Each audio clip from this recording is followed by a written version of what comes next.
Hey guys, welcome back to yet another interesting video of How Logical.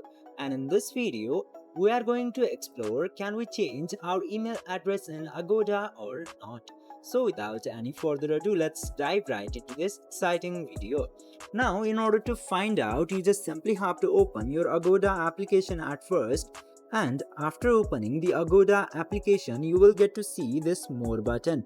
Just simply tap into there and go to this host on Agoda Homes option.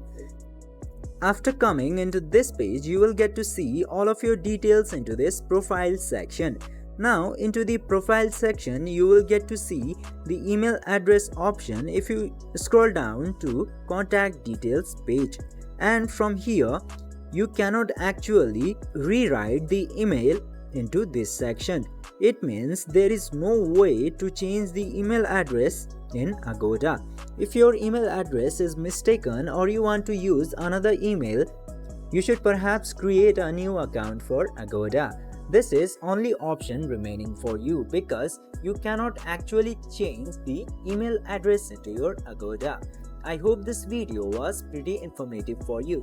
If yes, don't forget to like, share and subscribe to the channel to never miss another update. Thank you for watching the video.